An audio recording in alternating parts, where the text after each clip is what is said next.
Certainement que votre vie est déjà bien remplie.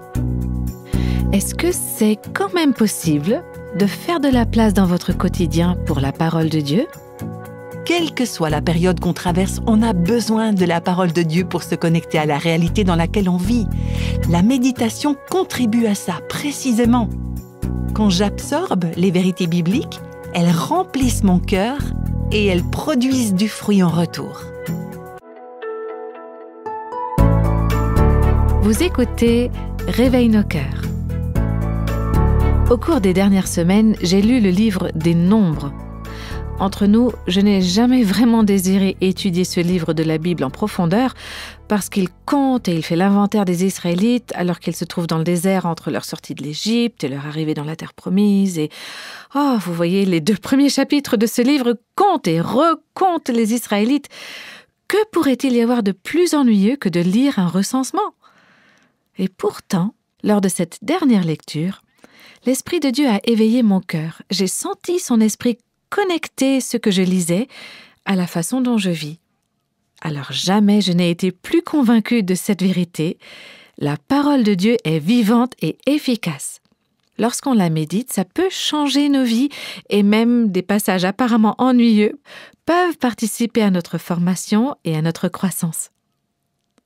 Avec le podcast d'aujourd'hui, on arrive à la fin de notre série « Ingrédients indispensables à la vie ». Si vous en avez manqué des épisodes ou si vous souhaitez les réécouter, vous trouverez tout ça et les versions écrites sur notre site réveillenocœurs.com. Aujourd'hui, on va parler de quelques façons pratiques de méditer sur la parole de Dieu et d'appliquer ce qu'elle dit à notre vie quotidienne à travers des témoignages d'auditrices. Après les 4 premiers épisodes de cette série, vous avez certainement bien compris que c'est de tout mon cœur que je crois qu'il est crucial pour chaque croyant d'apprendre à méditer sur la parole de Dieu.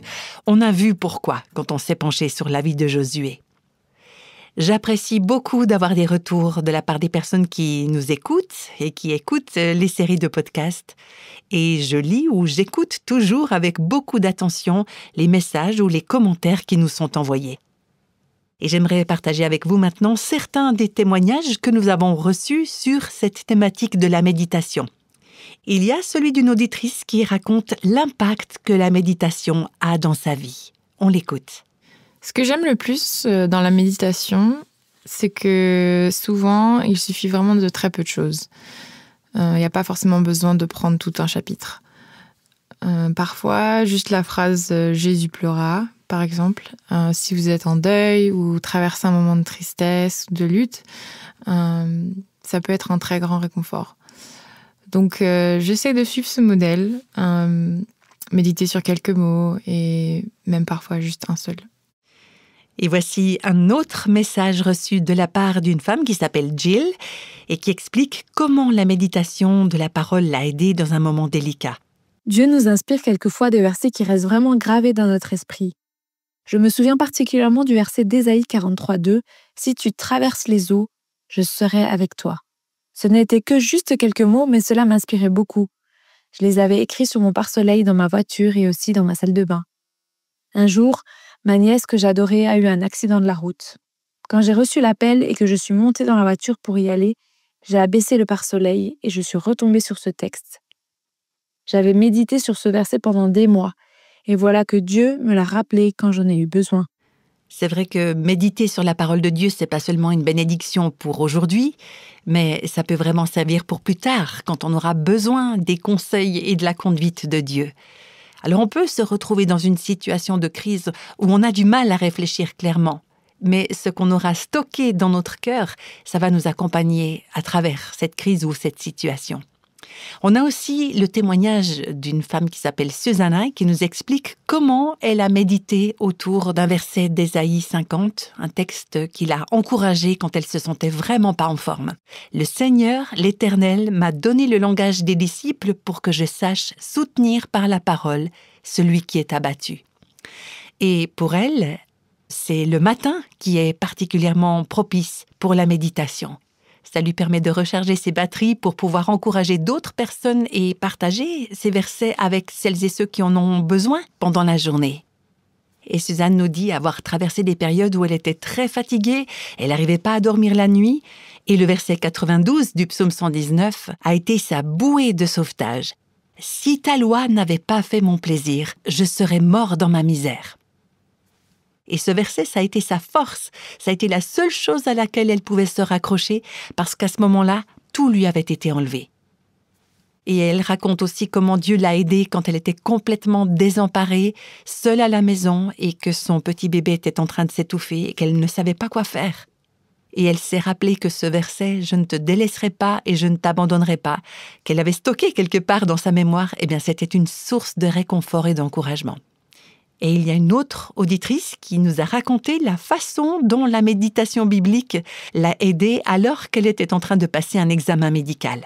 Il y a environ 14 ans, je suis tombée dans le coma et quand j'en suis sortie, j'ai dû faire une série d'examens.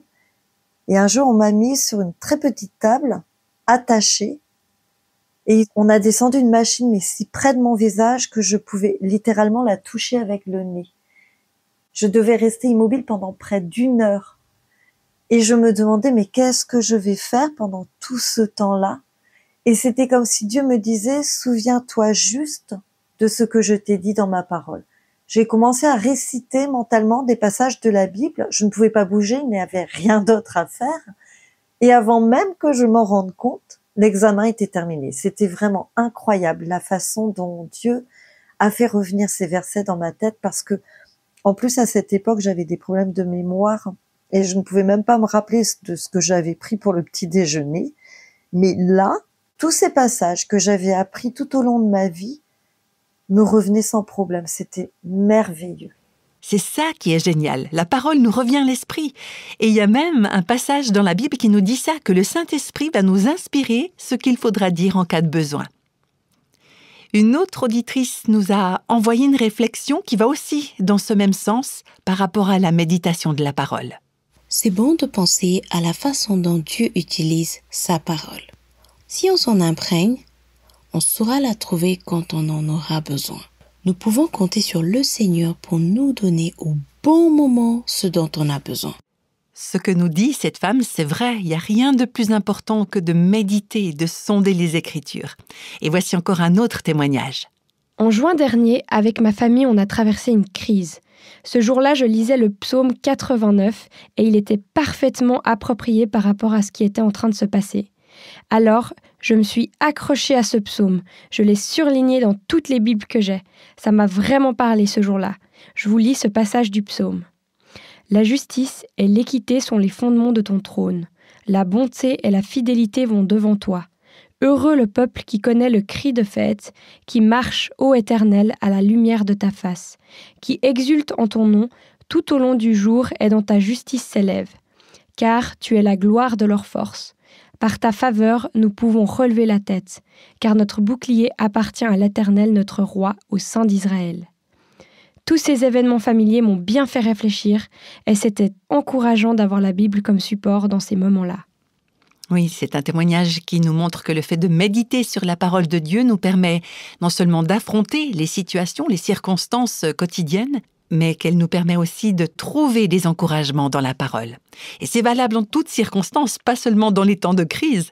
Dans tous les cas, quelle que soit la période qu'on traverse, on a besoin de la parole de Dieu pour se connecter à la réalité dans laquelle on vit. La méditation contribue à ça, précisément. Le fait de méditer la parole de Dieu, ça imprègne ma vie des vérités de la Bible, un peu comme une éponge qui se gorge d'eau. Quand j'absorbe les vérités bibliques, elles remplissent mon cœur et elles produisent du fruit en retour.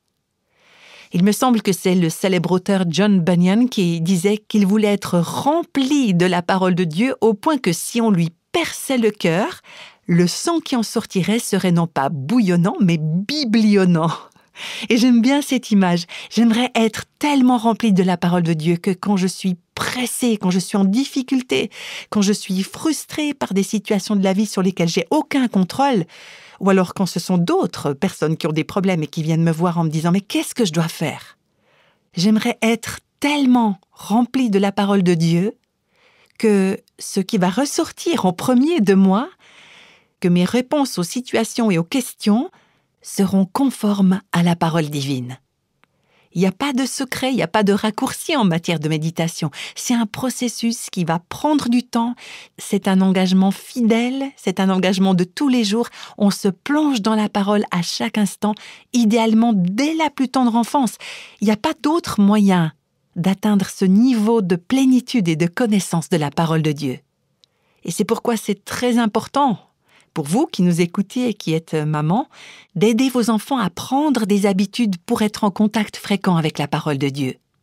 Chanter des versets bibliques, par exemple, aussi pendant qu'ils s'endorment le soir.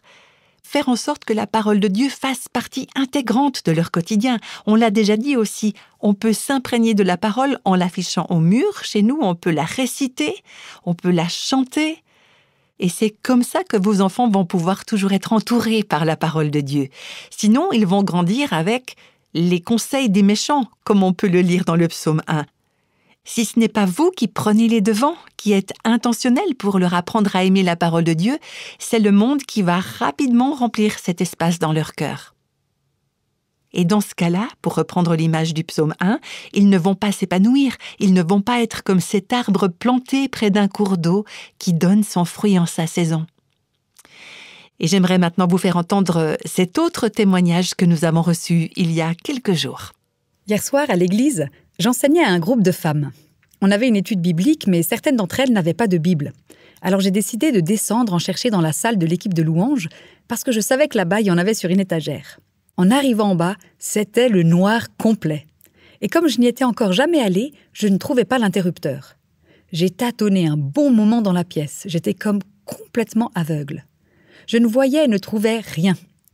J'ai alors décidé de retourner vers la salle de culte pour allumer les lumières avant de revenir pour enfin trouver les Bibles, les prendre et les apporter aux filles. Et en remontant les escaliers, je me suis dit que ce que je venais de vivre là illustrait vraiment bien ce qu'on allait étudier aujourd'hui. À savoir que sans la parole de Dieu, je suis complètement aveugle, dans l'ignorance. Je ne sais pas comment avancer ni dans quelle direction aller et je suis incapable d'arriver à trouver ce que je cherche. Le Seigneur a finalement permis et utilisé cette mésaventure comme une illustration pratique pour me rappeler de ne jamais essayer de passer une journée sans lui, sans sa parole. Il est toujours là, prêt à me conseiller et à m'indiquer la voie à suivre, si bien sûr je suis prête à chercher et à écouter ses conseils. Et ce témoignage me fait penser à ce verset du psaume 119, le verset 130, « La révélation de tes paroles nous éclaire ». Et puis il y a aussi le témoignage de Kim, une femme qui nous rappelle la puissance de persuasion de la parole et le fait qu'elle nous aide à retrouver une pensée plus en harmonie avec celle de Dieu. On l'écoute. Je suis tellement reconnaissante parce que c'est la parole de Dieu qui m'a remise sur le bon chemin à des moments clés de ma vie. Récemment, le texte de 1 Corinthiens 13 m'a parlé d'une façon toute spéciale. C'est un chapitre que j'ai mémorisé quand j'étais jeune, que j'ai enseigné, que j'ai disséqué, que j'ai médité. Mais le Seigneur continue de me faire grandir à travers ce passage. Je sais qu'il y a encore tant de choses à apprendre. Dans mon parcours de foi, Dieu s'est servi de sa parole pour me remettre en question à plusieurs moments. Si je suis fidèle et que je me soumets à ce qu'il m'enseigne, alors je vais grandir. Si je grandis, alors je vais refléter Jésus. Et si je reflète Jésus, alors les gens verront que ça en vaut la peine. Et si je fais ça, alors il sera glorifié. Et c'est mon désir, c'est son désir. Et il place ce désir dans mon cœur. On entend beaucoup de gens dire « je veux grandir, je veux simplement grandir spirituellement, alors je vais à cette conférence, je vais à cette étude biblique ». Mais peu importe le nombre de conférences auxquelles on assiste et le nombre de cultes auxquels on va, si on n'est pas prête à intégrer la parole dans nos vies, autant dire que ça sert à rien. Vous savez, j'aime cette image de la manne quotidienne, le pain qu'on doit prendre chaque jour. Dieu a envoyé la manne chaque jour et il désire qu'on se nourrisse de sa parole chaque jour. C'est le seul moyen pour grandir spirituellement. Ouais, c'est un beau témoignage. Je suis totalement d'accord avec ce que Kim nous dit. Quand on médite sur la parole de Dieu, nos vies deviennent des lettres vivantes. Elles sont vues, elles sont lues par notre entourage. Et je crois que c'est comme ça que certaines personnes qui ne lisent pas la Bible ou qui n'en possèdent peut-être pas, peuvent commencer à voir la parole incarnée, vécue en nous. Et c'est comme ça que ces personnes vont être attirées, vont vouloir connaître la parole de vie et qu'elles voudront en savoir plus par elles-mêmes. Et c'est un excellent moyen de prêcher l'Évangile. Un autre témoignage maintenant, envoyé par une auditrice qui fait de la plongée sous-marine. J'ai passé mon brevet de plongée sous-marine il y a des années. Une des choses qu'on devait apprendre, c'était la respiration en binôme. C'est-à-dire que vous preniez 3 respirations, puis vous deviez retirer le détendeur de votre bouche et le passer à votre binôme pour qu'il prenne 3 respirations. C'est un peu mon expérience avec la parole de Dieu dans ma vie. J'inspire, et puis je peux aider mon binôme, comme dans un avion où vous êtes censé mettre le masque à oxygène avant d'aider l'enfant à côté de vous. Notre méditation est importante pour tout le corps de Christ, pas seulement pour vous-même. C'est intéressant, ces parallèles qu'elle fait avec la méditation de la Bible. Et pour vous qui nous écoutez et qui avez des enfants, vous ne pouvez pas vous attendre à avoir toutes les ressources et tout le réservoir vital à donner à votre famille si vous ne vous imprégnez pas vous-même de la parole de Dieu. Cette parole, il faut qu'elle soit votre respiration à vous, il faut qu'elle soit votre nourriture. On parle souvent aux mamans qui allaitent de l'importance de ce qu'elles mangent. Ce qui entre dans votre organisme, c'est ce que vous allez donner à votre enfant quand vous l'allaitez. Mes amis, vous savez, Dieu nous a placés ici sur terre pour être des porteuses de vie, des dispensatrices de vie. Et on peut être tellement anémique, spirituellement parlant, tellement mal nourri, qu'on n'a plus rien à donner à notre entourage, à nos familles ou à qui que ce soit qui a besoin de nourriture spirituelle. La méditation va non seulement vous être profitable à vous-même, mais elle va aussi vous combler de ressources que vous pourrez partager avec celles et ceux qui ont faim autour de vous. On reçoit des messages qui viennent de pas mal de pays du monde et celui-ci nous vient de Thaïlande, de la part de Suzanne. Quand je suis avec ces croyants thaïlandais, je suis toujours impressionnée par leur appétit pour la parole de Dieu. En plus de ça, c'est également remarquable la vie qu'ils vivent et les sacrifices qu'ils font, non seulement pour croire en Jésus, mais pour vivre pour Jésus. Beaucoup de ces croyants sont persécutés pour leur foi en Christ, et beaucoup d'entre eux sont rejetés par leur famille. Je voudrais vous parler de l'histoire de 2 femmes qui étaient venues à Christ. Elles allaient chez leurs voisins pour partager leur foi, et finalement, elles ont été mises en prison à cause de ça. On leur donnait seulement 1 poignée de riz par jour pour tout un repas. Elles n'avaient que leurs vêtements sur le dos. Elles dormaient par terre. Elles ont continué à partager leur foi même en prison. On leur a dit que si elles continuaient, elles ne sortiraient jamais. Ces 2 femmes se sont levées et elles ont dit « Nous ne renierons jamais notre foi et nous ne cesserons pas ». Et finalement, il y avait tant de gens qui se convertissaient en prison que les autorités ont décidé que la meilleure solution pour éviter ça, c'était de les libérer.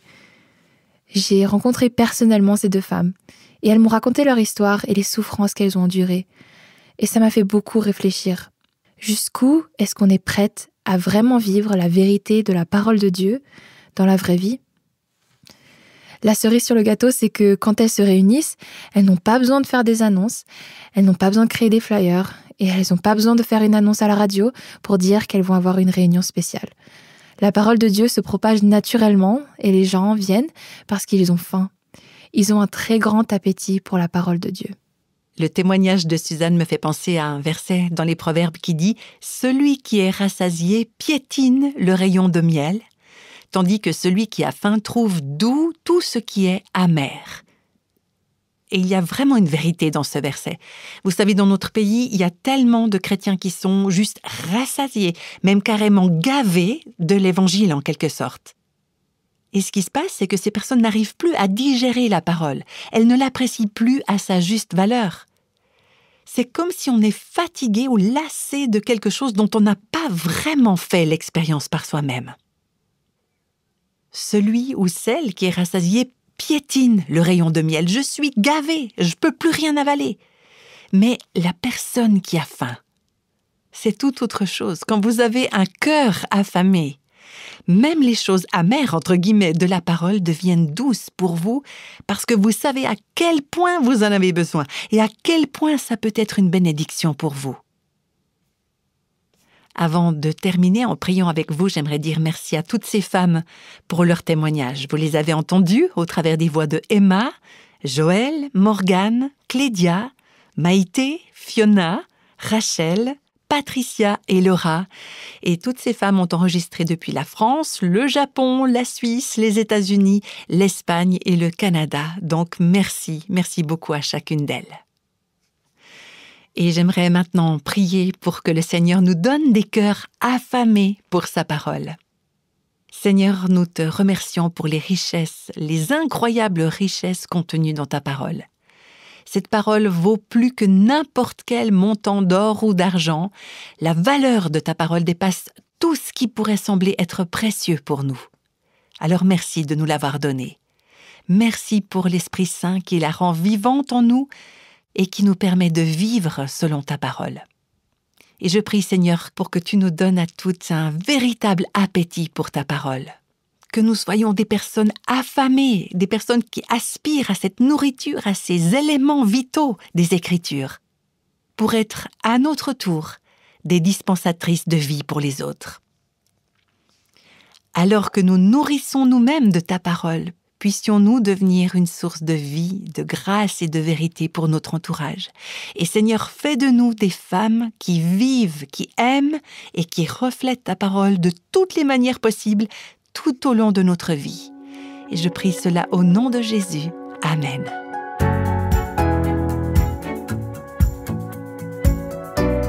Avec tous ces témoignages, on a vu des manières pratiques de vivre la présence de Dieu et de vivre selon la parole de Dieu.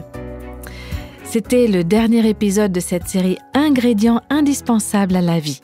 Mais si vous aimeriez creuser un peu plus dans ce sujet ou d'autres sujets, allez sur notre site réveilnoscoeurs.com où vous trouverez des blogs, des défis de 30 jours, des livres et d'autres séries de podcasts qui peuvent vous encourager et que vous pouvez partager aussi avec vos amis.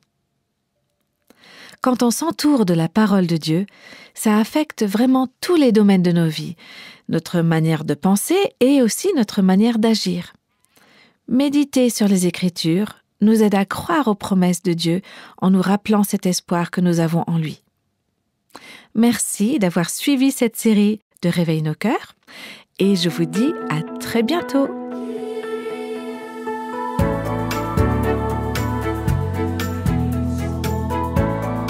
Tous les extraits de la Bible sont tirés de la version second 21. Réveille nos cœurs est le ministère francophone de Revive Our Hearts avec Nancy DeMoss-Wolgemuth. Avec les voix de Christine Raymond et Jeannette Kosman.